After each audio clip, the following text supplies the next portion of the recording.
अगर फनी आप चीज कहते हैं तो हमें अक्सर औकात ये ईमेल्स आती हैं, फेसबुक पेज पे, हमारे इंस्टाग्राम पेज पे लोग कमेंट्स भी करते हैं या इनबॉक्स करते हैं कि मैं जो है, मेरे बाप जो है उसको फॉर एग्जांपल कोई बीमारी है, या मेरे घर में ये मसला है, मुझे एक आईफोन गिफ्ट कर दें, या मेरा फलाना मसला है और मेरी जॉब चली गई है, प्लीज मुझे आप एक आईफोन 13 प्रो मैक्स गिफ्ट कर दें।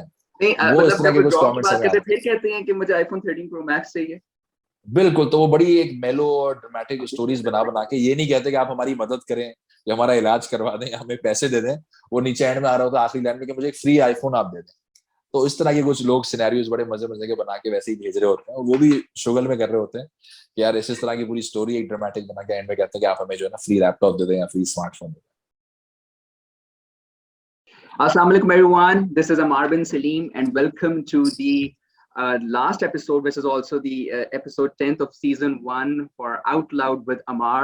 Those of you who have been following my content, who've been following my videos and the podcast, know that I love to talk about digitization. I love to talk about digital economy, digital transformation of Pakistan, e-commerce platforms, e-commerce policy, and many other topics, of course. And once again, it's my huge pleasure to welcome another industry leader who is also the co-founder of one of Pakistan's leading e-commerce platforms, Telemart, Hamza Abdul Rauf. Hamza, thank you so much for joining us today. Assalamu alaikum, thank you for having me, pleasure is all mine. So Hamza, थोड़ा सा start करते हैं इसको, थोड़ा सा audience को जरा बताने के लिए history में, when did you decide to start Telemart? How did it all happen? And also just a bit about your own background. You're from Lahore, right? Nahi, I am from Karachi, born and raised in Wow. Karachi, so proud Karachiite in that regard. Secondly, Oh. ये कि यहाँ पे अगर education wise अब बात करते हैं academically, so I done my bachelors and masters in business administration from IBA. Okay. और जो टेलीमार्ट है, या जो ये एंटरप्रेन्योरियल वेंचर था टेलीमार्ट का, ये हमने इनिशिएट किया था 2014 में ऑफिशियली। और इसके पीछे की स्टोरी जो है वो इस तरह की कोई स्टोरी नहीं है कि क्योंकि at that time I was in my sophomore year at IBA, मेरा दूसरा ही साल था।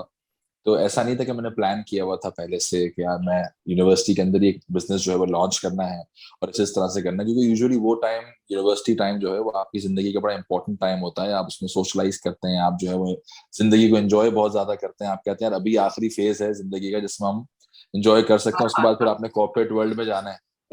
तो कॉर्पोरेट वर्ल्ड में जाने से पहले तो ये कोई ऐसा नहीं था कि मैं उसको बहुत ज्यादा प्लान करके एंटरप्रेन्योर बनाऊं। उसमें एक स्टोरी है, उसकी एक बैक स्टोरी है। वो ये, my father was running a well established business that he created, that he founded himself। और वहां पे फिर जो है वो डिस्प्यूट्स हुए पार्टनर्स के, और वो कंपनी रातों रात जो है वो हमारे पास से चली गई। और वो एक रियलिटी चेक हमें मिला कि दुनिया किस तरह फंक्शन करती है और किस तरह से जो है वो चीजें खराब होते देर नहीं लगती है। So at that time my father gave more than 20 years to that company, उसको बनाने में, तमाम तर चीजों में। तो Mhm. वहां पे फिर हमें लगा कि यार ये चीज रातों रात हमारे साथ हुई है, तो अब is the right time for me and my elder brother Ahmed to step in and become shoulders to my father and become his support. तो उस वक्त मेरा भी बहुत शौक था कि यार फैंसी इंटर्नशिप्स करेंगे प्रॉक्टर एंड गैम्बल में, पीएनजी में, यूनिलीवर में, या इस तरह की जो एक स्टैंडर्ड कंपनीज उस वक्त होती थी, क्योंकि उस वक्त इतना ज्यादा स्टार्टअप कल्चर नहीं था। आज जो है वो चीजें थोड़ी चेंज हुई हैं, और जो ग्रेजुएट्स नए आ रहे हैं वो स्टार्टअप्स को प्रेफर कर रहे हैं, या जो वीसी फंडेड जो कंपनीज हैं उनको प्रेफर कर रहे हैं। तो उस वक्त हमारे जहन में यूनिलीवर, पीएनजी था कि यार वहाँ इंटर्नशिप करेंगे। लेकिन फिर ये इस तरह की कुछ इंसिडेंट्स हुए और अल्लाह ताला को कुछ और मंजूर था। तो फिर हम लोग ने कहा कि यार अब जो है ना वो हमें सीरियस होना पड़ेगा और अब हमें सपोर्ट करना है इंशाल्लाह। और फिर हमने जो है वो टेलीमार्ट को इनिशिएट किया 2014 में। और उस वक्त ना मेरा कोई एक्सपीरियंस था, ना मैंने कोई इंटर्नशिप की हुई थी, ना मेरे भाई के कोई एक्सपीरियंस था, ना उसने कोई जॉब, ना उसने कोई इंटर्नशिप की हुई थी, वो भी यूनिवर्सिटी में था। तो ऑब्वियस सी बात है हम किसी अनरिलेटेड फील्ड के अंदर तो नहीं जा सकते थे कि यार किसी ऐसी फील्ड में जाए, क्योंकि कोई भी बिजनेस हो या कंपनी हो, उसका सबसे बड़ा जो फैक्टर होता है, जो फेलियर में कंट्रीब्यूट करता है, जो फेलियर के चांसेस को बढ़ाता है, वो होता है इनएक्सपीरियंस। तो अगर आप किसी चीज में एक्सपीरियंस ही नहीं है, आपको पता ही नहीं उस इंडस्ट्री का, और आप उस फील्ड में अगर बिजनेस स्टार्ट करते हैं, तो वो उस बिजनेस के फेल करने के चांसेस बहुत ज्यादा है। तो इसलिए हमारा कोई एक्सपीरियंस, कोई एक्सपोजर, कोई प्रोफेशनल एक्सपीरियंस नहीं था। तो हमने अपने फादर के एक्सपीरियंस को देखा, वो रिटेल में, डिस्ट्रीब्यूशन में, मोबाइल फोन्स में वो काम कर चुके थे पिछले 20-25 सालों से। हमने फिर उसी के अराउंड सोचा कि यार let's do something around that, because we don't have any experience of our own in any industry, so let's leverage our father's experience, his expertise, his PR, ताकि हम उसके अराउंड कुछ करें। और फिर हमने जो है वो टेलीमार्ट के नाम से स्टार्ट किया। ई कॉमर्स क्यों स्टार्ट किया था उसका भी मैं थोड़ा सा बैकग्राउंड एक बता देता हूँ। तो उस वक्त 2013 जब हम ब्रेनस्टॉर्मिंग कर रहे थे सारी चीजों के ऊपर कि अब क्या किया जाए, तो उस वक्त इंडिया में e commerce was at its boom, at its peak. वहां पे इंडिया में अमेजोन तब आ चुका था, फ्लिपकार्ट उनका लोकल प्लेयर बहुत जबरदस्त वहां पे ग्रो कर रहा था, वहां पे बहुत अच्छी इन्वेस्टमेंट्स भी हो रही थी। तो हमने देखा कि यार इंडिया जो है हमारे लिए एक बड़ी क्लोज रेफरेंस मार्केट है, क्योंकि जो सब कॉन्टिनेंट के जो लोग हैं, जो कंज्यूमर्स हैं, कस्टमर्स हैं, वो बहुत बहुत सिमिलर है, बहुत ज्यादा सिमिलर है, कल्चरली भी और बाकी डेमोग्राफिकली भी और साइकोलॉजिकली भी। दोनों Hmm. जगहों के और सब कॉन्टिनेंट के जो कंज्यूमर्स है बहुत स्केप्टिकल होते हैं, इतना एक्सपेरिमेंटल नहीं होते हैं। Trust वो deficit नई बहुत चीजों ज्यादा को होता ट्राई करने से बिल्कुल ट्रस्ट डेफिसिट बहुत ज्यादा होता है। तो हमने कहा जब इंडिया में एक चीज इतनी ज्यादा एक्सेप्ट की जा रही है, इतनी जबरदस्त तरीके से ग्रो कर रही है, तो दिस मीन्स के पाकिस्तान में भी इवेंचुअली ये चीज जो है वो एक्सेप्ट होगी, और वो हम इंडिया को फॉलो करेंगे इस तरह की चीजों के अंदर। यूजुअली होता ही है कि जो चीज इंडिया में आज पॉपुलर है वो पाकिस्तान में 2-3 साल लगते हैं उस चेंज को यहाँ आने में। तो है। हमने एक वो रेफरेंस मार्केट देखी इंडिया की कि यार वहां पे बूम है, वहां पे चीजें अच्छी हैं, तो यहाँ पे भी इवेंचुअली वो होगा। तो अगर हम आज जल्दी स्टेप इन करते हैं ई कॉमर्स में, so we get that advantage of being an early player. Secondly, Pakistan की भी जब मार्केट को देखा ई कॉमर्स की, तो वो बहुत ज्यादा अपने इन्फेंसी स्टेज में थी, बहुत ज्यादा प्लेयर्स वहां नहीं थे, बहुत ज्यादा अच्छा काम नहीं हो रहा था, और बहुत ज्यादा रूम था नए प्लेयर के लिए। तो वो दोनों चीजों को देखते हुए फिर हमने टेलीमार्ट को ई कॉमर्स में स्टार्ट किया as a secondary business model. और प्राइमरी हमने कहा चले होलसेल करते हैं, मोबाइल फोन्स की जो पहले कर रहे थे उसको ट्राई जी, करते हैं। और फिर जी। वही अल्हम्दुलिल्लाह अल्लाह के करना ऐसा हुआ कि हमारा जो प्राइमरी बिजनेस मॉडल था और जो सेकेंडरी बिजनेस मॉडल था वो आज वो हमारा प्राइमरी हो प्राइमरी गया। बिजनेस मॉडल बन गया। बिल्कुल। अच्छा। अच्छा, हम सब मैं कुछ क्वेश्चंस हैं with regards to your father's business as well, लेकिन मैं उस पर थोड़ी देर बाद आता। आपने बात की अभी कि पाकिस्तान की जो मार्केट है वो जनरली इंडिया की मार्केट को जो है टू सम एक्सटेंट जो है उसको वो शैडो करता है। सो ऐसा क्यों है कि मतलब इंडियंस जो हैं वो लीड कर जाते हैं चेंज को अडाप्ट उसमें करने पे, और पाकिस्तान जो है वो फॉलो कर रहा था? आप मतलब इन your opinion why do you think that is? ठीक है, ऑब्वियसली कोई एक फैक्टर तो हम नहीं कह सकते, मल्टीपल फैक्टर्स हैं जिसकी वजह से इंडिया जो है उसको एक एडवांटेज मिलता है। और वो चाहे वो टेक्नोलॉजी स्पेस हो या स्टार्टअप स्पेस हो, हम उसकी जो है वो इवेंचुअली बात कर रहे हैं इस वक्त। और उसकी देखें, पहली प्राइमरी वजह तो ये है कि India is a bigger market than Pakistan. ठीक है, तो इंडिया की जो पॉपुलेशन है वो बहुत मैसिव है। तो कोई भी, चाहे वो इन्वेस्टर हो, चाहे वो वीसी हो, चाहे वो रिटेल ब्रांड्स हो, चाहे वो कंज्यूमर ब्रांड्स हो, या किसी भी तरह का कोई बिजनेस हो, उसके लिए पहली प्रायोरिटी बन जाता है इंडिया ओवर पाकिस्तान, क्योंकि वहां पे market size, addressable market size और पॉपुलेशन बहुत बड़ी है। तो वो एक एक अनफेयर फेयर एडवांटेज भी है उनका, पॉपुलेशन की वजह से उनको मिलता है कि जितने वीसी फंड्स वहां पर अपने ऑफिसेज बना के बैठे हैं उतने पाकिस्तान में नहीं है। वहां पे ऑफिशियल जो सोशल मीडिया प्लेटफॉर्म्स हैं उनके बड़े बड़े ऑफिसेज हैं वहां पर। वहां पे और बहुत सारी इंडस्ट्रीज हैं, जो इलेक्ट्रॉनिक्स के ब्रांड्स, अगर हम अपनी कैटेगरी में बात करें तो मोबाइल फोन ब्रांड्स ने वहां पे बहुत पहले से अपनी असेंबली और मैन्युफैक्चरिंग स्टार्ट कर दी थी, क्योंकि इतनी बड़ी मार्केट है।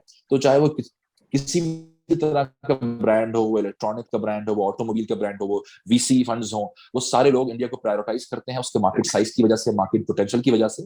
और वहां पे वो जल्दी एंटर करते हैं in terms of being officially present in India, in terms of their offices, their resources and everything else. तो वहां पे एक एडवांटेज बहुत प्रोमिनेंट उनको मिल जाता है। सेकेंडली, इंडिया टेक्नोलॉजी हब है, तो उनका जो बैंगलोर है वो I think globally second largest tech hub है पूरी दुनिया में। और वहां पे जिस तरह की टेक से रिलेटेड रिसोर्सेज हैं पूरी दुनिया में, आप देखते भी हैं कितने बड़े बड़े टेक स्टार्टअप्स में, टेक कंपनीज में जो लीडरशिप है, सीनियर सी लेवल लीडरशिप है, वो इंडियंस है। तो इंडियंस की वहां पे उन्होंने उस पर बहुत ज्यादा मेहनत की है, बहुत ज्यादा मेहनत उन्होंने टेक इंडस्ट्री के ऊपर, अपनी टेक रिसोर्सेज के ऊपर की है, जिसका फ्रूट जो है उनको आज मिल रहा है। अच्छा हमजा, एक क्वेश्चन मुझे याद आ गया। आपने अभी बात की कि सी लेवल लीडरशिप जो है इवन ग्लोबली इंडियंस की ज्यादा है। And I remember I was in a discussion in a webcast as a matter of fact with one of the leaders who was working at Intel from Pakistan. So मैंने उनको same question किया and he also give me a similar answer कि यार पाकिस्तान, क्योंकि India की जो market का influx जो है वो Asian and Europe, sorry American and European markets में ज्यादा है, इसलिए जो उनके पास अपॉर्चुनिटीज हैं ऊपर पहुंचने की वो ज्यादा है। तो आप अडोबी के देख लेते हैं सीईओ, वो इंडियन है, या माइक्रोसॉफ्ट का देख लेते हैं, ट्विटर का देख लेते हैं, एंड अगेन पाकिस्तान के तो बहुत कम नजर आते हैं। What in your opinion is the reason के जो C level leadership globally in global products की जो है वो इंडियंस की है? डू यू बिलीव कि वही रीजन है कि उनके पास अपॉर्चुनिटीज ज्यादा है, या is there something else as well? देखिए, अपॉर्चुनिटी तो एक हिस्सा है, पाकिस्तान में भी अपॉर्चुनिटी बहुत है। पाकिस्तान में बहुत सारे एक्सपर्ट्स हैं या बहुत सारे ऐसे लोग हैं जो पाकिस्तान से बाहर रह रहे हैं और काम कर रहे हैं। लेकिन अगेन देखें, ये जो बड़ी कंपनीज होती है ना, उनकी अच्छी बात क्या होती है, जितनी भी ग्लोबल बड़ी जायंट कंपनी, चाहे वो फेसबुक हो, माइक्रोसॉफ्ट हो, वो बहुत ज्यादा डेमोक्रेटिक तरीके से चलती हैं। तो वहां पे कोई फैमिली इन्फ्लुएंस नहीं होता है कि बाप ये है तो बेटा डायरेक्टर है, तो ये सीईओ है तो फलाना है। तो वो एक बहुत ज्यादा इक्वल अपॉर्चुनिटीज देते हैं हर इंडिविजुअल को। और आपने देखा भी होगा कि तकरीबन सीईओज ऐसे हैं जिन्होंने उस कंपनी के साथ अपनी पहली जॉब की थी, और वो इवेंचुअली जो है वो लैडर क्लाइंब अप करके सीईओ बने हैं।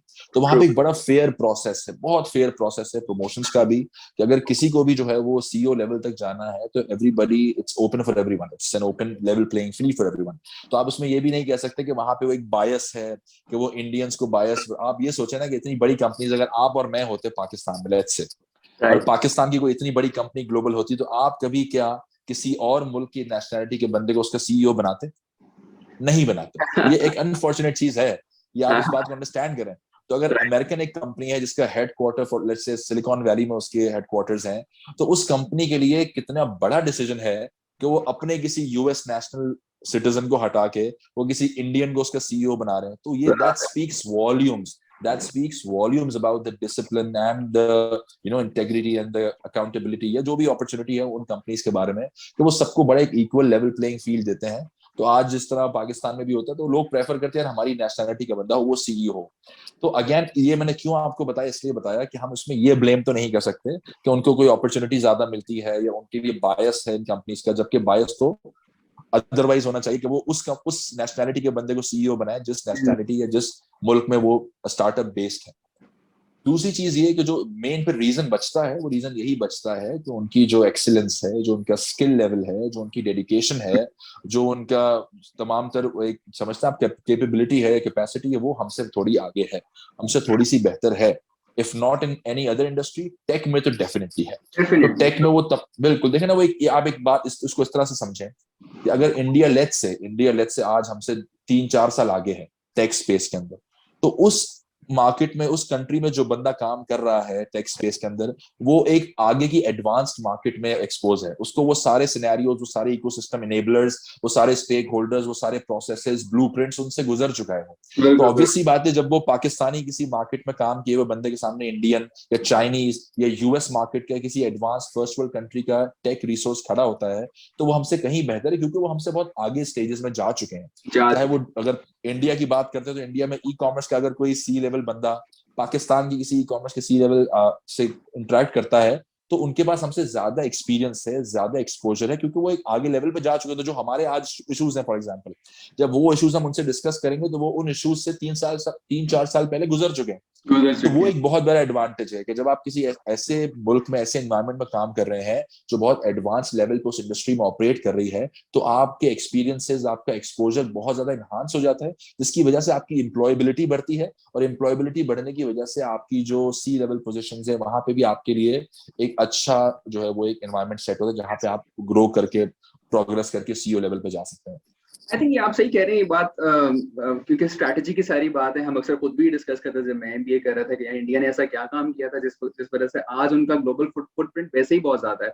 And I remember one of these episode was attended by बदर खुशनूद एज वेल। वो मुझे बता रहे थे कि somewhere around 2000 there was a this bug that had come in the US, और उस वक्त जो है only Indian computer engineers were prepared to fix that problem, और उन्हें वो अपॉर्चुनिटी मिली, और इस वक्त मतलब हजारों की तादाद में जो इंजीनियर्स भी आए, they were prepared to deal with that, and of course then we followed। तो हमें, मेरा भी यही ख्याल है कि I think it's not about the number of people, it's also about how prepared we have been and what our strategy has been with regards to politically और वैसे economy wise भी, कि हमने किस तरह से फोर्स किया था सिचुएशन को।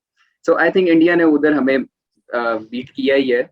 I do accept that as well. Actually, coming back to your business, I was listening to another podcast of yours. I think it was recorded a couple of years back, and then you were telling कि आपके वालिद साहब का business था, and he was the first person to bring one-stop solutions to people's mobile accessories and connection needs and all of that.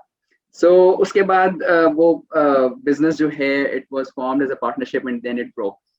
So Aj Hamza, like mashallah, you have a very successful venture of your own, and then there was a lot that you learned from your dad as well. What would you suggest to the people जो कि आज सोच रहे हैं कि यार हम partnership के साथ जो है अपने business को launch करें? Do you think it's a viable idea now? और मैं ज्यादा देखिए पार्टनरशिप, प्रेफर करें जो स्टूडेंट्स हैं या जो सोच रहे हैं जिस तरह आप सोच रहे थे 6-7 साल पहले। देखिए इसके अंदर ये होता है कि पार्टनरशिप की वैल्यू को तो आप डिनाई कर ही नहीं सकते। प्रिसाइजली वाई आप देखते हैं कि जितनी भी आज की जितनी भी नई कंपनीज हैं या नए वेंचर्स हैं या वीसी फंडेड टेक स्पेस के अंदर भी हैं, वहां पे को फाउंडर्स बहुत ज्यादा होते हैं। एक एक से ज्यादा, दो तीन चार को फाउंडर्स हैं, और वो जरूरी है।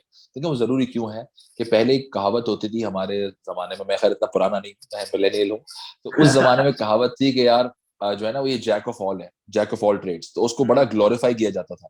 यार ये तो जैक ऑफ ऑल ट्रेड्स है, और एज अ कॉम्प्लीमेंट यूज किया जाता था। आज के दौर में मेरे ख्याल से वो कॉम्प्लीमेंट अब नहीं है। क्यों? Jack of all trades is basically master of none. तो अगर आप हर चीज अच्छी करते हैं, फॉर एग्जाम्पल आपसे अगर मैं पूछूंगा कि यार आप क्या क्या स्पोर्ट्स खेलते हैं, तो आप बताएंगे मैं टेबल टेनिस भी खेलता हूँ, मैं स्विमिंग भी करता हूँ, मैं क्रिकेट भी खेलता हूँ, मैं स्क्वॉश भी खेलता हूँ। तो उसका मतलब है कि आप किसी एक में भी प्रोफेशनल लेवल पे compete नहीं कर सकेंगे। ठीक है आपने सर। कितने ऐसे एथलीट्स देखे हैं, कितने ऐसे एथलीट्स देखे हैं जो मल्टीपल स्पोर्ट्स में जो है वो compete करते हैं एट द हाईएस्ट लेवल। तो इसलिए फोकस जो है ना उसकी बहुत ज्यादा वैल्यू आज के दौर में और हमेशा से है। तो अगर मैं को फाउंडर हूँ और मेरी एक्सपर्टीज जो है, मैं ये नहीं कह सकता मैं मार्केटिंग का भी चीता हूँ और मैं जो है वो आईटी का भी चीता हूँ और मैं कोडिंग भी करता हूँ और मैं एचआर भी जानता हूँ और मैं ऑपरेशंस को भी जानता हूँ और सेल्स भी मैं जानता हूँ। तो आपको इसीलिए ऐसे को फाउंडर चाहिए होते हैं कि यार मेरे साथ वो को फाउंडर अलाइन हो जिनके साथ मैं कंपैटिबल हूँ, जिनके साथ अंडरस्टैंडिंग मेरी हो, और जो कुछ टेबल के ऊपर वैल्यू लेकर आए। कि अगर मैं कोडिंग नहीं जानता और मेरा एक टेक स्टार्टअप है, तो मुझे बहुत जरूरी है कि एक ऐसा को फाउंडर मिले जो टेक्निकली साउंड हो, जो कोडिंग या प्रोग्रामिंग को जानता हो, टेक स्पेस को। तो वो एक एलिमेंट बहुत इंपॉर्टेंट है जिसकी वजह से आप को फाउंडर्स को ऐड करते हैं, क्योंकि you can not be good at everything, right? So you have to have people on your cofounder list जो वैल्यू लेकर आता हो, पहली चीज। दूसरी चीज ये है कि देखें ग्लोबली जो हम बहुत बार सुनते हैं, क्लीशे टर्म है कि 95% of startups fail, 95% of startups fail, 98% fail. तो उसमें जो टॉप 5 रीजन है ना, उसमें एक रीजन ये भी है बहुत इंपॉर्टेंट कि स्टार्टअप्स क्यों फेल होते हैं। वो है टीम, कि उनके पास सही टीम नहीं होती है। तो team all the more important बन जाती है for new ventures, new businesses, कि अगर आपकी टीम अच्छी नहीं है, और उस टीम में भी ऑब्वियसली लीडरशिप टीम, को फाउंडर, उसकी एक और ज्यादा वैल्यू है।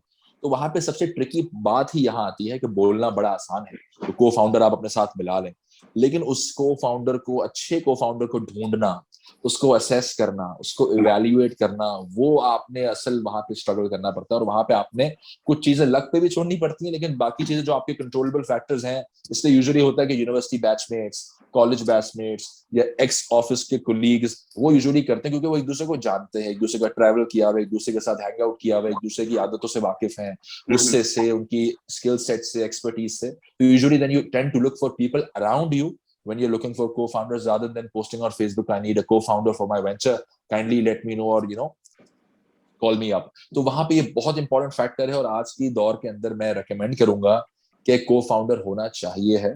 तो उससे आपका भी एक बर्डन लेस होता है, कि अगर आप अकेले हर चीज को देख रहे हैं और आप एक टीम बना रहे हैं, और आपके साथ अगर एक या दो को फाउंडर्स और हैं, तो आपको एक बड़ा एक आसानी और एक अच्छा आपको फ्रीडम मिलता है, एक आपका बर्डन उस सेंस में कम होता है। You know that there are more people looking after respective departments, it is not only you who has to look after everything else, क्योंकि every business starts out small. जब आप यस। छोटा business start करते हैं, तो उसमें आपको micro management भी करनी पड़ती है, आपको जो है वो खुद काम भी करना पड़ता है। तो वहां पे आपके लिए एक अच्छी हेल्प हो जाती है जब आपके पास एक डाइवर्स सेट ऑफ को फाउंडर्स हो, जिनको आप ट्रस्ट कर सकते हैं, उनकी कैपेबिलिटी के ऊपर भी और उनकी जो है वो डेडिकेशन के ऊपर भी। लेकिन हम सब जब आपके मतलब वो वाले साहब के जैसा बता रहे हैं कि जब प्रॉब्लम हुआ था, so for 1 second you didn't think यार मतलब पार्टनरशिप वाली चीज गलत हो गई हमसे, या मतलब अबू ने जो है ये डिसीजन उस वक्त सही लिया, लेकिन ये वाली चीज इवेंचुअली जो है it hasn't panned out the way it should have been. बिल्कुल ऑब्वियसली देखें, उस वक्त तो मैं बिल्कुल ही 18 साल का, 17-18 साल का था जब ये पूरा इंसिडेंट हुआ। तो उस वक्त तो ये कहना यंग ब्लड था, तो वो तो और ज्यादा फील होता है कि यार इस तरह से ये चीज हुई। तो वो एक होता है, लेकिन देखें आप रियलिटी को डिनाई नहीं कर सकते। क्यों? देखें इस तरह से तो आप अगर इस तरह किसी भी चीज को एवेल्युएट करेंगे, यार एक चीज फेल हो गई, नहीं चली, तो क्या ओवरऑल वो चीज ही खराब है?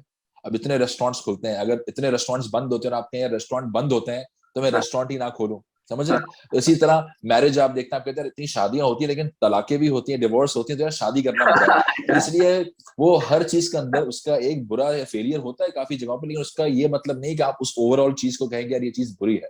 So it's just like marriages, just like any other business which fails, sole proprietor business भी बंद होते हैं। अगर आप कहें कि यार पार्टनरशिप में नहीं जाना, तो आप सोल प्रोप्राइटर बिजनेस करेंगे, तो उसमें भी वो बंद होते हैं बिजनेसेस। तो या आपको जब ग्रोथ लेवल पे जाना है, फॉर एग्जांपल जो मेगा सक्सेसफुल कंपनीज होती हैं वो आईपीओ की तरफ जाती हैं, तो वहां तो इंडिविजुअल शेयर होल्डर्स के पास आपकी कंपनी की ओनरशिप है। तो वो ऑब्वियसली एक बड़ी मायोपिक अप्रोच होगी अगर मैं कहूँ कि यार हम सिर्फ अपने साथ ही बिजनेस चलाएं और उसमें पार्टनरशिप के लिए ओपन ना हो, या प्राइवेट लिमिटेड कंसर्न बनने में या आईपीओ करने में कंफर्टेबल ना हो, तो बड़ी एक शॉर्ट टर्म, एक बड़ी मायोपिक अप्रोच होगी। इसीलिए one should be open to all these options, given कि आप उसमें अपनी पूरी ड्यू डिलिजेंस करें, अपना पूरा उसमें एफर्ट डालें, और फिर leave the rest to Allah. Obviously you can not have everything in control at all times, तो there is some Right. Portion आप अपने काम की एफर्ट करें। मेरे फादर एक चीज कहते हैं कि पहले नियत, फिर मेहनत, और फिर दुआ। तो अगर आपकी नीयत भी अच्छी है और आप दुआएं बहुत कर, लेकिन आप मेहनत ही नहीं कर रहे, तो उसका रिजल्ट नहीं मिलेगा। आपने उसकी इंटेंशन आपकी सही है, नीयत अच्छी है, मेहनत भी कर रहे हैं, और फिर अगर आप उसके लिए दुआ करते हैं तो उसका रिजल्ट आएगा। तो ये तीन Right. चीजें बड़ी इंपॉर्टेंट है। अगर आप इन तीनों चीजों का जो है वो प्रैक्टिस करते हैं सही डायरेक्शन के साथ, सही गाइडेंस के साथ, तो फिर इवेंचुअली आपको जो भी रिजल्ट मिलेगा उससे आपको सेटिस्फाई होना चाहिए। बिल्कुल बिल्कुल। और मुझे याद है कि मेरे एक कजन है, वो खुद भी एक पार्टनरशिप वेंचर कर रहे हैं, तो मैं उनसे यही चीज ना कई महीनों पहले मैंने उनसे पूछी, मैंने कहा, आप ये कर रहे हैं, मतलब how are you so sure कि ये सब हमेशा काम चलेगा आपका? एंड देन मुझे उन्होंने बड़ा खूबसूरत आंसर दिया। And I still wouldn't say कि मेरे लिए पार्टनरशिप वाला मॉडल सही है कि नहीं, लेकिन बट स्टिल उनका आंसर ये था कि यार जब दो पार्टनर्स एक बिजनेस में इकट्ठे आ रहे थे तो उन दोनों की जो किस्मत है वो भी फिर साथ में जाती है। तो अगर मेरे में कहीं पे कोई फॉर एग्जांपल उसमें नहीं चल रहा तो उसकी किस्मत भी है, तो हम मिलके कुछ अचीव किया जा सकता है। So again that's a new way to look at the whole situation. अच्छा हमजा, जब आपने लॉन्च किया उस टाइम पे I think one of your, मेरे ख्याल है मतलब उस वक्त तो एक बहुत बड़ा प्रॉब्लम होगा टू सी के दराज ऐसा कंपेटिटर आपके सामने जो है वो मौजूद है। But still I would first like to know कि you started off only with mobile accessories and mobile phone through Telemart? बिल्कुल। तो व्हेन वी स्टार्टेड ऑफ, जैसे मैंने बताया कि एक्सपीरियंस नहीं था किसी और कैटेगरी का, या उसकी जो है वो पीआर या नेटवर्किंग नहीं थी, तो हमने मोबाइल फोन, टैबलेट्स और मोबाइल एसेसरीज से स्टार्ट किया था। हमारी वेबसाइट पर 3 कैटेगरी सिर्फ लगी हुई थी, और कुछ 100 प्रोडक्ट्स थे, 400-500 प्रोडक्ट्स हमने लिस्ट किए थे, तो वहां से हमने स्टार्ट किया था। अब हमारे पास 25 प्लस कैटेगरीज हैं, 200,000 प्लस प्रोडक्ट्स हैं, लेकिन हमारा जो फोकस कैटेगरी है वो इलेक्ट्रॉनिक्स है। So how Telemart likes to, define itself is that we like to classify ourselves as Telemart is an omni-channel e-commerce marketplace with a focus on electronics. तो उसमें ये omni channel हमारा एक keyword है, और ये फोकस ऑन इलेक्ट्रॉनिक्स जो है वो एक कीवर्ड है। हमारे ओमनी चैनल का मतलब ये कि इस वक्त हमारी मोबाइल एप्स तो हैं एंड्रॉइड और आईओएस पे टेलीमार्ट की, हमारी वेबसाइट है ऑनलाइन शॉपिंग की just like any other shopping platform, लेकिन उसके साथ साथ टेलीमार्ट अल्हम्दुलिल्लाह also has around 23 offline stores, जिनको हम फिजिटल स्टोर्स कहते हैं, across 17 cities of Pakistan. So that is our overall business model, and that is how we differentiate ourselves in the market. I remember the last podcast that I did was with Umar Kamar, Export Dev Tours वाले, and he was telling me the same thing कि यार मैंने business तो बस launch किया था, I just wanted to test it, मैंने website बना दी, मैंने उसको सारा कुछ डाल दिया, और उसके बाद अब मुझे जो चीज़ feel होती है वो ये है कि we need to have our own physical stores as well, क्योंकि लोगों का जो एक ट्रस्ट है वो हमने बनाना है। So we are thinking, so he was telling me that he is thinking कि मैं 2-3 स्टोर्स अभी बनाऊंगा, एंड आई सेड कि जब आप बनाएंगे तो मैं आऊंगा। And when I was doing my own research about Telemart, this was one of the most brilliant things that came across के यार योर आइडिया ऑफ डिजिटल्स, कि हमने जो है उस कंज्यूमर को भी डील करना है, because like 90-95% of the market they still are, they want to go and see the product and touch the product on their own first and then buy it. अच्छा, एक जो क्वेश्चन इसमें मेरे दिमाग में आ रहा था वो ये कि जब आपने टेलीमार्ट को लॉन्च किया, ऑफ कोर्स सबसे बड़ा आपके पास कंपेटिटर बेसिक थोड़ी सी पहले से ही मौजूद थी, सो आप उस वक्त आया नहीं दिमाग में यार कि एक इतने बड़ा मौजूद है competitor, how are we ever going to like compete with that competitor? देखिए, पहली चीज तो ये कि उस वक्त मैं क्यों यहाँ पे जो है वो बड़ी बड़ी बातें हाकूं, उस वक्त तो इतना दिमाग था ही नहीं ना, मैं 18-19 साल का बच्चा, उसको क्या पता कंपेटिटर क्या होता है या किस तरह से वो चीजें प्ले आउट करेंगी। ई कॉमर्स इटसेल्फ बड़ी नई नई इंडस्ट्री थी, तो हमने क्या, नई इंडस्ट्री है, पहली चीज तो ये थी कि उतना ज्यादा उस वक्त ना कोई हमारे पास इतने बजट्स थे कि हम एसी नीलसन से रिसर्च करवा रहे हैं और हमने कंसल्टेंट हायर किए हुए और वो हमें ब्रीफिंग्स दे रहे हैं, ऐसा कुछ नहीं था। दूसरी चीज ये कि उस वक्त आपको याद होगा कि जब दराज इनिशियली पाकिस्तान में लॉन्च हुआ था तो वो फैशन का ई कॉमर्स स्टोर था। तो दराज इनिशियली सिर्फ फैशन कर रहा था और वो फैशन पे फोकस कर रहा था, तो उस वक्त इसलिए भी हमें वहां पे एक डायरेक्ट थ्रेट या वो फील नहीं हुआ, क्योंकि दराज वाज मेजरली उस वक्त focused heavily on doing fashion only. तो हमने उस वक्त उसको इलेक्ट्रॉनिक्स, क्योंकि हम मोबाइल फोन और एसेसरीज से स्टार्ट कर रहे थे, तो वहां पे एक हमें एंगल नजर आया। और फिर उस वक्त भी हमने कहा हमारा होलसेल एंगल भी है जो दराज के पास नहीं है, उस तरह की चीजें थी। तो वहां पे उस वक्त जो है वो ये दो मेन चीजें थी जो हमारे जहन में आई थी as far as competition goes. दूसरी एक और चीज है जो आज के दौर में मैं बहुत लोगों को बोलता हूँ, क्योंकि देखें फायदा ही अच्छी बात ये होती है कि जब हम कहीं जाते हैं तो हम अपनी लर्निंग्स लोगों से शेयर करते हैं, ताकि वो लोग वो गलतियां ना दोहराएं जो हमने जो है वो गिर कर सीखा है, वो पहले दिन से उनको पता हो। तो कंपटीशन के अंदर देखिए एक बात हमेशा के लिए आप याद रखें, कंपटीशन कोई ऐसा बिजनेस नहीं है जहां पे कंपटीशन ना हो, पहली चीज। दूसरी चीज ये कि आज के दौर में शायद हार्डली, बहुत कम ऐसा होगा कि आपके पास कोई ऐसा आइडिया आएगा जो नॉवेल, जो पूरी दुनिया में कहीं भी किसी भी जगह पे पहले ना हो चुका हो। बहुत ऐसे कम चीजें रह गई हैं। और अगर अगर इफ कोई ऐसी चीज है भी जो फॉर एग्जांपल पूरी दुनिया में हो गई लेकिन पाकिस्तान में कोई कॉम्पिटिटर नहीं है, तो व्हाट इज द गारंटी कि जब आप लॉन्च करेंगे तो कोई दूसरा उसको जो है वो कॉपी नहीं करेगा या रेप्लिकेट नहीं करेगा। तो वो चीज आप अपने दिमाग से निकाल दें कि यार कंपटीशन आ गया तो, या कंपटीशन आज है तो मैं क्या करूंगा। आपने सिर्फ एक चीज पर फोकस करना है कि how will I differentiate my brand from competition, कि मैं किस तरह से कस्टमर के दिमाग के अंदर अपने ब्रांड को डिफरेंशिएट करूंगा, उसके ऊपर आपने फोकस करना है। और उसके अकॉर्डिंगली आपने अपने ब्रांड प्रेमिस को सेट करना है कि यार कस्टमर के नजदीक मैं क्यों मुख्तलिफ होऊंगा। और उसके लिए बड़े इंपॉर्टेंट एक सवाल है जो आपने पहले दिन पूछना है, कंपटीशन को देखने से पहले आपने पूछना है अपने आप से बिजनेस स्टार्ट करते वक्त कि why would a customer want to buy my product और use my service. If you have a concrete answer to that, you should start your business. If you don't have a concrete enough answer, और बड़ा एक आई माई शाई answer यार मैं सस्ता बेचूंगा इसलिए मुझ मेरे पास आएगा, तो आप उसी वक्त बिजनेस बंद कर दें। क्योंकि अगर आप सस्ता बेचने के ऊपर अपनी डिफरेंशिएशन कर रहे हैं तो वो एक सस्टेनेबल कंपेटिटिव एडवांटेज, एक सस्टेनेबल लॉन्ग टर्म डिफरेंशिएशन नहीं है।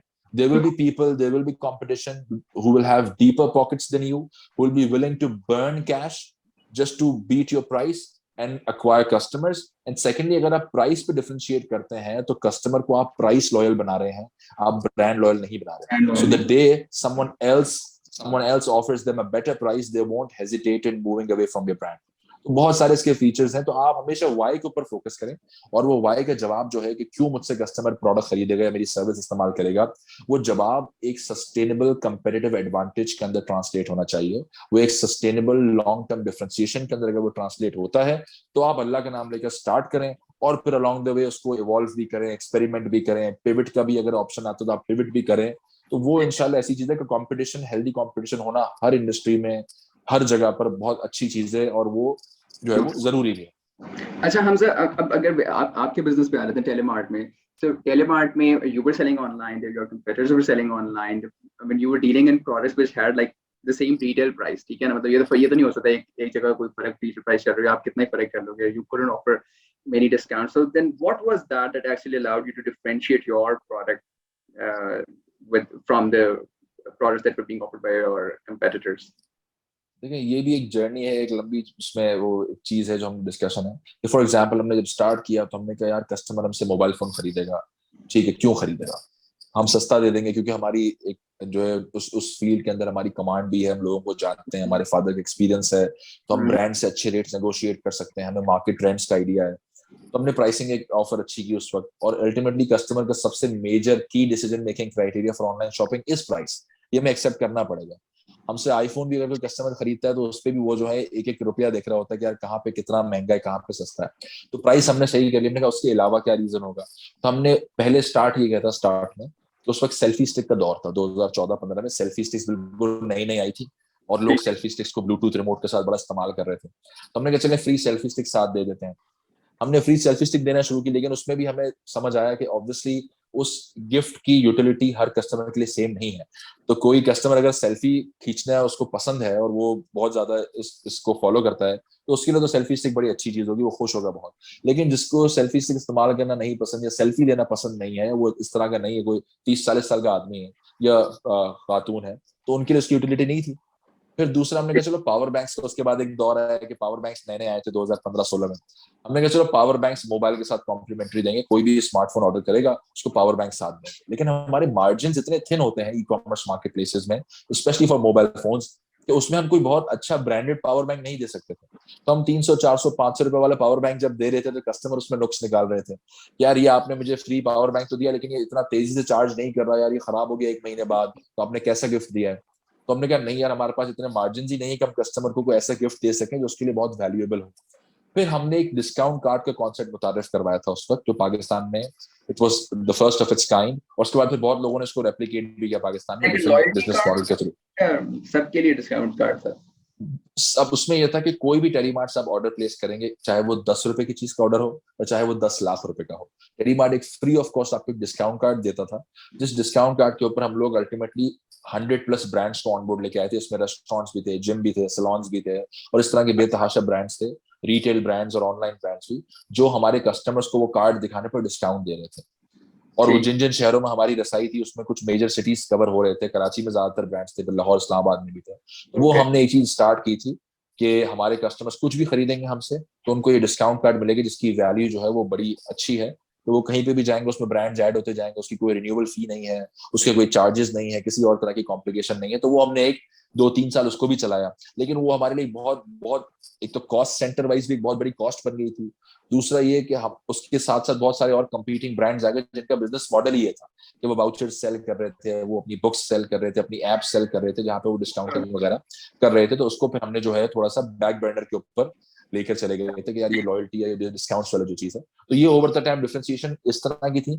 अब डिफरेंशिएशन बहुत डिफरेंट है कि अब Telemart is the only ecommerce brand in Pakistan to offer तकाफुल या Islamic insurance for all the electronic items bought on the platform. हमारे स्टोर से आप खरीदेंगे या हमारी वेबसाइट से खरीदेंगे, तो you can opt to buy तकाफुल, जिसका मतलब ये है कि अगर आपने कोई भी इलेक्ट्रॉनिक आइटम लिया है, मोबाइल, टैबलेट, वॉच, अगर वो चोरी हो जाती है, छिन जाती है, टूट जाती है, जल जाती है, कोई भी डैमेज होता है, आपको उसके पैसे वापस मिलता है, तो थ्रू एन अलायंस ऑब्वियसली। दूसरा, अब हम इंस्टॉलमेंट के ऊपर काम करें तो if you visit my offline stores, वहां पे bank Alfalah, Faisal bank, UBL और भी बाकी बैंक हम साइनिंग कर रहे हैं, उनके क्रेडिट कार्ड होल्डर्स हमारे स्टोर्स पे जाकर इंस्टॉलमेंट ले सकते हैं।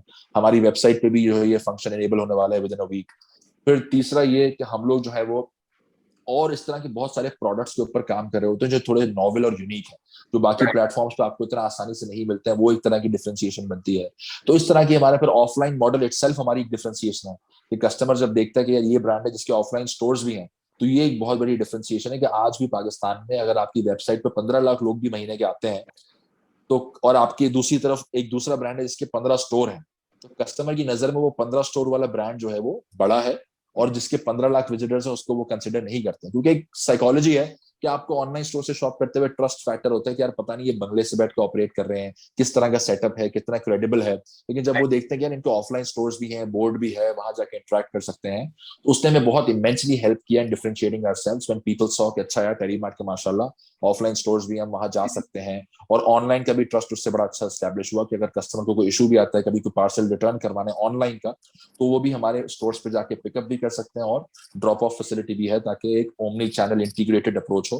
तो हमारी ऑफलाइन भी हमारी डिफरेंशिएशन बनी, और भी हम मुस्तकिल इस तरह की कुछ पार्टनरशिप्स हैं इंशाल्लाह जो लॉक करने जा रहे हैं, जो भी कॉन्फिडेंशियल है, वो भी आपको इंशाल्लाह विद इन जून या जुलाई में आपको अनाउंसमेंट्स आती रहेंगी। क्योंकि पूरा गेम मेरे लिए, for me the biggest learning in my 8 year long journey is to focus on creating alliances.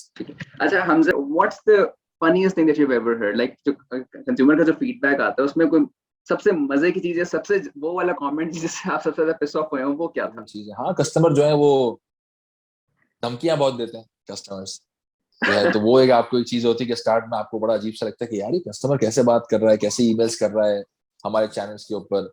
वहां पे कस्टमर्स को जो है बहुत ज्यादा एग्रेसिव होते हैं, या वो कहते हैं यार हर कस्टमर, तो एक बड़ा फैंसी टर्म है कंज्यूमर कोर्ट, मैं कंज्यूमर कोर्ट चला जाऊंगा और मैं ये कर लूंगा। तो वो एक चीज है जो वैसे ही कस्टमर्स बहुत ज्यादा, किसी को 3 दिन की डिलीवरी थी और चौथा दिन भी होता है, तो कुछ कस्टमर्स ऐसे होते हैं जो बहुत ज्यादा उनकी आदत होती है कि वो इस तरह की चीजें और धमकियां लगाते हैं। वो भी अब हम यूज टू है कि उसमें कोई मस्ती की बात नहीं है, वो इस तरह की बातें हैं। कुछ कस्टमर्स होते हैं जो रिएक्ट करते हैं।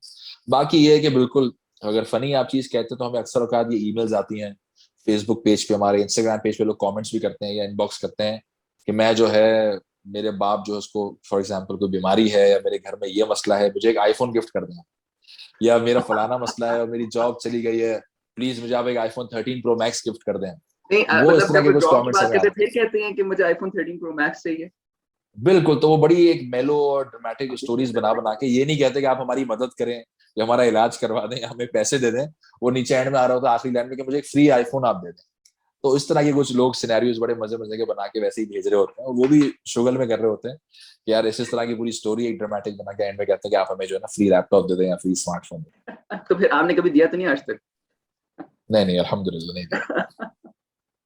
ओके, अच्छा, हमजा, थोड़ा सा एक डिबेट है आजकल अक्सर चल रही होती है। whenever I get this opportunity I make sure that I am including this question in my podcast. Do you think कि आज के जो लोगों हैं, आजकल जो हमारे यूथ है स्पेशली, उनको फोकस अपना स्किल डेवलपमेंट पे करना चाहिए, या should they be more focused at university education? Because I know for a fact कि जब आप अपना बैचलर्स कर रहे थे and then while you had started running telemart, वो चल पड़ा 3-4 साल बाद, then you were pursuing your masters as well. So yours would be a very unique take on the whole situation. So how would you see कि करना चाहिए या नहीं करना चाहिए, या सिर्फ स्किल्स पे फोकस करना चाहिए, जैसे आजाद चाय वाला कहते हैं? देखिए स्किल्स भी जो है ना, स्किल्स इन आइसोलेशन आप 3-3 4-4 डिप्लोमा करके बैठ जाएं तो उसमें आपको स्किल्स तो आ जाते हैं, लेकिन जो बेसिक एटिकेट्स होते हैं, बेसिक एथिक्स होते हैं on how to conduct yourself, how to hmm, present yourself, how to build a brand out of yourself, how to interact with people, how to network with people, वो कुछ ऐसी चीजें हैं जो आपको यूनिवर्सिटी के एनवायरनमेंट के अंदर, एक एजुकेशन इंस्टीट्यूशन के एनवायरनमेंट के अंदर आपको जिस तरह से मिलती हैं, उस तरह से आपको ऑनलाइन कोर्सेज करके नहीं मिल सकती। जिस तरह से आप जब जूम पे लोग क्लासेस ले रहे थे पैंडेमिक में, तो हम्म, आप कभी भी उस ऑनलाइन क्लासेस के एक्सपीरियंस को अगर आप स्टूडेंट से भी पूछेंगे ना, तो वो उनके लिए प्रेफर्ड यही है कि यार मैं कैंपस पे जाऊं। अगर आपने सोचे, अगर यही सारा जो आपकी पढ़ाई है जिंदगी भर हमेशा पैंडेमिक नहीं भी आता और आप ऑनलाइन ही सारी पढ़ाई कर रहे होते, तो क्या right. आपको वो एक्सपीरियंस मिलता? क्या आपको वो सवाल पूछने का वो इंटरेक्शन जो क्लास में होती है, क्लासरूम के अंदर होती है, इन इन पर्सन, वो कभी भी ऑनलाइन या डिप्लोमाज में या कोचिंग सेंटर्स में रेप्लिकेट हो ही नहीं सकती। और उसके काफी ऐसी इनडायरेक्ट लर्निंग्स हैं जो आपकी पर्सनालिटी के अंदर कंट्रीब्यूट करती हैं जब आप किसी ऐसे होलिस्टिक एनवायरनमेंट के अंदर करते हैं, पहली चीज।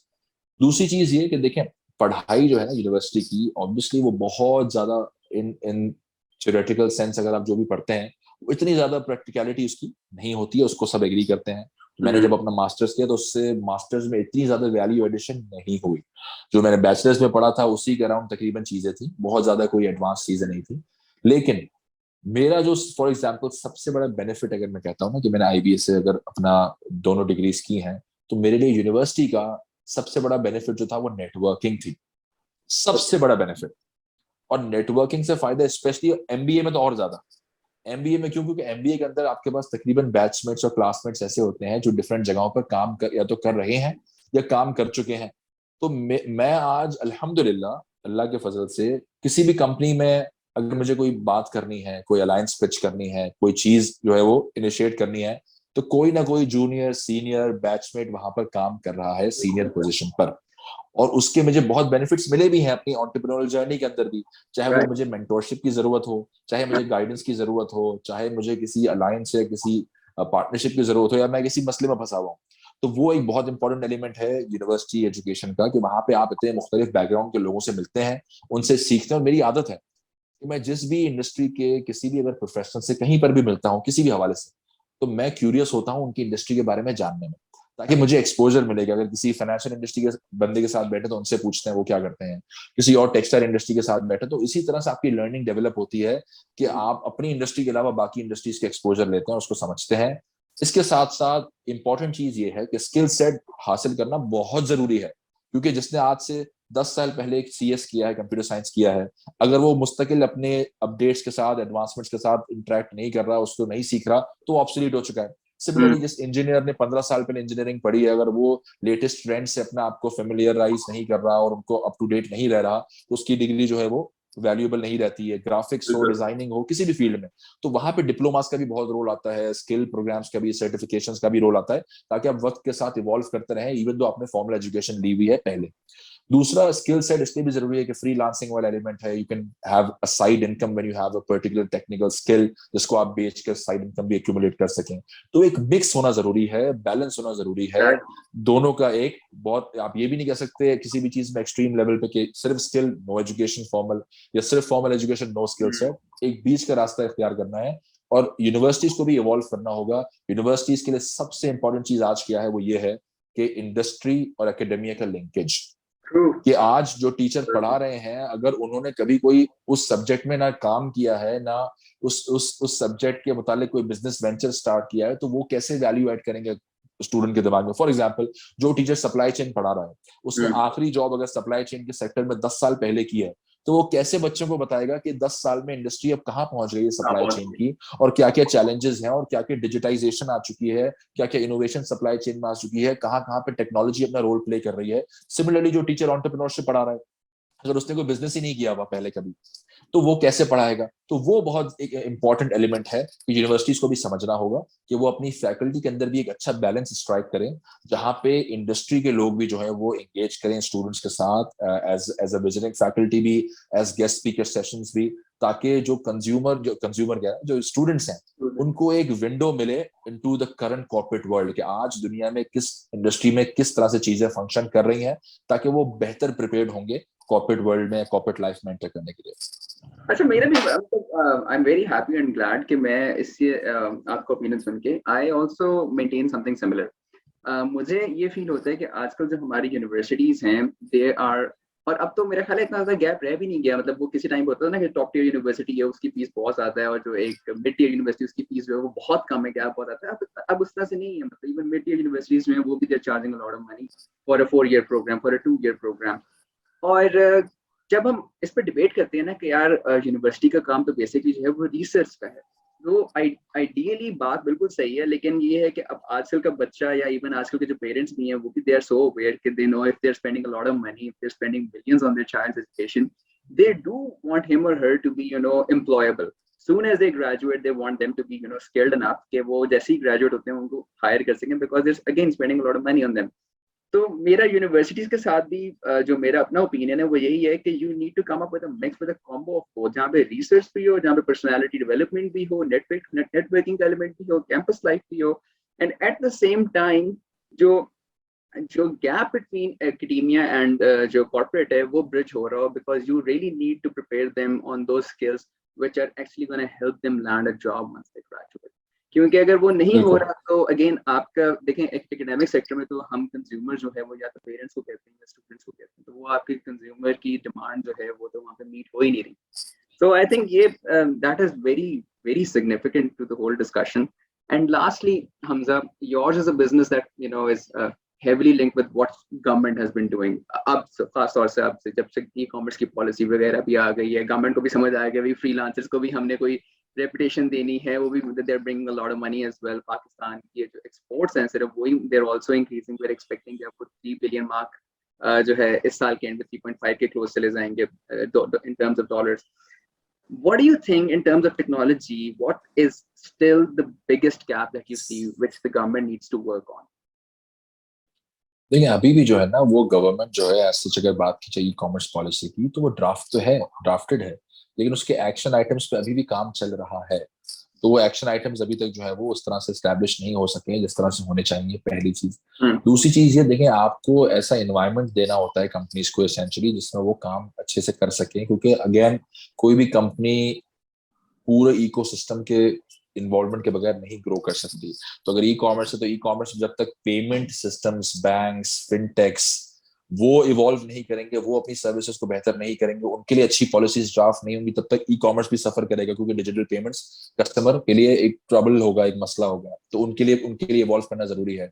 लॉजिस्टिक्स सेक्टर है, तो उसकी भी पॉलिसीज और उसके भी जो टर्म्स एंड कंडीशंस हैं, जो गवर्नमेंट की गाइडलाइंस हैं, वो जब तक स्ट्रांग नहीं होंगी, जब तक वो एक अच्छे एनेबलिंग एनवायरमेंट में काम नहीं करेंगे, वो इनोवेट नहीं करेंगे, तो उसकी वजह से भी ई कॉमर्स सफर करेगी।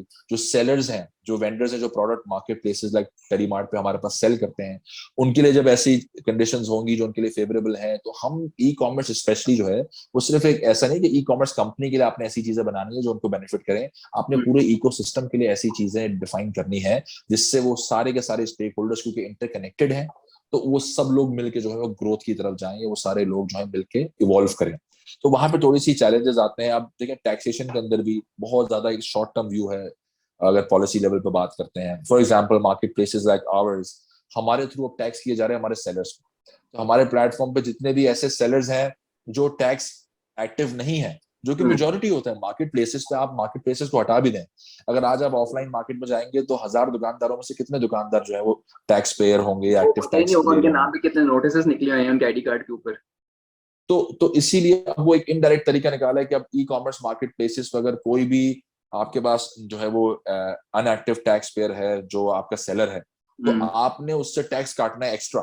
तब वो सारे सेलर जो भाग रहे हैं, कह रहे हैं कि यार आप हमें टैक्स कर रहे हैं, और हम भी गवर्नमेंट को समझा रहे थे कि आप जो है वो डायरेक्टली टैक्स करें। अगर जी जी। आपने एक ऑफलाइन मार्केट को टैक्स करना है तो आपको एग्जैक्टली पता है, आप वहां जाएं, उनको उस वहां से टैप करें, वहां पे आप उनको बिल्कुल। कैप्चर करें, बजाय इसके कि आप उस इंडस्ट्री में जो ऑलरेडी लेस देन 1% है, जहां पे हम बड़ी मुश्किलों से पैसे लगा लगा कर सेलर बेस को लाए हैं, उसकी वर्थ डेवलप की है, वहां पर अब आप कहें कि इनडायरेक्टली आप लोग जो है वो हमारे टैक्स एजेंट बने, और आप इन सारे सेलर्स को, जिनको आपने इतने सालों की मेहनत लगा के अपने पास ऑनबोर्ड किया है, उनमें से आप मेजोरिटी सेलर्स को कहें कि भाई अब आप चूंकि टैक्स में एक्टिव नहीं है और आप हमारे पास प्रोडक्ट बेचना चाहते हैं, तो हम आपका टैक्स काटेंगे आपकी पेमेंट्स के ऊपर, जिसकी वजह से उनके कॉन्फिडेंस भी खराब होगा, और वो जिस तरह ऑफलाइन बेचते थे वैसे बेचेंगे। वैसे तो वैसे। उनके लिए तो ई कॉमर्स वैसे भी एक लग्जरी है, वो भी अपनी 90% 95% सेल ऑफलाइन करते हैं। तो वो कहेंगे यार इस 5% की सेल के लिए मैं क्यों टैक्स के एम्बिट में आऊं, मैं जो है वो अपनी 95% सेल के ऊपर फोकस करता हूँ। और उनके तो लिए ये प्लेटफॉर्म उन पूरा बन इकोनॉमी, जाएगा। बिल्कुल ऐसा ही है। तो ये बहुत ज्यादा इस तरह की, तो एक एग्जांपल मैंने आपको दी है। तो अभी भी ऐसी कोई चीज सिग्निफिकेंट नहीं हुई कि कोई टैक्स हॉलीडे मिला हो ई कॉमर्स बिजनेसेस को टू फ्लरिश, या कोई ऐसी सब्सिडीज मिली हो, या कोई ऐसी जो है वो इनेबलिंग एनवायरनमेंट मिला हो जहां पे हमें रिलीफ मिले 2 3 4 सालों के लिए, और कोई ऐसी पॉलिसीज आए जहां पे ई कॉमर्स और उससे रेलिवेंट जितने स्टेक होल्डर्स, जैसे कि मैंने आपको बताया, उनके लिए भी ऐसी कोई रिलीफ आए जहां पे ओवरऑल इंडस्ट्री को बेनिफिट मिले। तो उस तरह से इस वक्त नहीं काम हो रहा। एक्सपोर्ट ओरिएंटेशन पे मुझे इतना आइडिया नहीं है कि जो आईटी फर्म्स हैं, क्योंकि आईटी फर्म्स और ई कॉमर्स सेपरेट इंडस्ट्रीज हैं, जो बिल्कुल। आईटी फर्म्स हैं जो एक्सपोर्ट कर रही हैं अपनी सर्विसेज, उनके लिए किस तरह के पैकेजेस हैं, क्योंकि उनके ऊपर टैक्सेशन के बहुत ज्यादा रिलीफ है, बहुत ज्यादा है। लेकिन वो ऑब्वियसली एक्सपोर्ट कर रहे हैं। जो आपके लोकल प्लेयर्स हैं, आपने अपने लोकल प्लेयर्स को भी तो ऑब्वियसली इतना बड़ा करना है कि कल को जिस तरह इंडिया है, तो इंडिया में Flipkart is number 1, Amazon is number 2। तो क्या पाकिस्तान में जैसा हो सकता है? नहीं हो सकता। तो इसीलिए वहां पे उन्होंने इस तरह से ऐसा एनवायरनमेंट बनाया कि उनके लोकल प्लेयर्स भी तो इतने बड़े जायंट्स बने कि वॉलमार्ट ने फ्लिपकार्ट को अक्वायर किया, वॉलमार्ट ने जाकर। तो इसलिए जरूरी है कि आप एक्सपोर्ट्स पे तो फोकस ऑब्वियसली जरूरी है, लेकिन साथ साथ जो ई कॉमर्स, जो आपके लोकल बिजनेसेस हैं, उनको भी वो पोटेंशियल आप अलाउ करें कि वो इतने बड़े जायंट्स हो कि वो भी ग्लोबल एक्सपेंशन की तरफ जब जाएंगे तो वहां पे भी बेनिफिट होगा जो है वो गवर्नमेंट को या मुल्क को।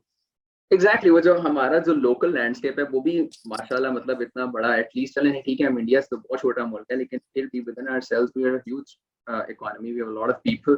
और मेरा ख्याल है उस पे भी अगर फोकस किया जाए तो there is so much that can be achieve, awareness से लेके इकोनॉमी डेवलपमेंट से लेके डिजिटाइजेशन से लेके, एंड देन उसका जो इन्फ्लक्स होगा एक्सपोर्ट्स के अंदर वो भी ऑफ कोर्स मेरा ख्याल है नजर आएगा over a period of time. So, खैर thank you so much Hamza, आपने टाइम निकाला हमारे लिए, बहुत बहुत शुक्रिया आपका।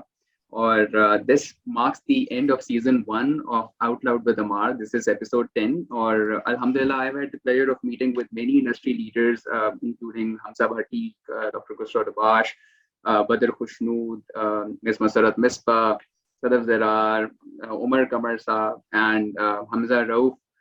तो इंशाल्लाह ताला मेरा मेरा ख्याल है ये जर्नी जो है वो चलती रहेगी, and from tomorrow we'll start our season 2 and take good care of yourselves. Please do spread this video around. Take care of yourselves. Allah Hafiz. Allah Hafiz.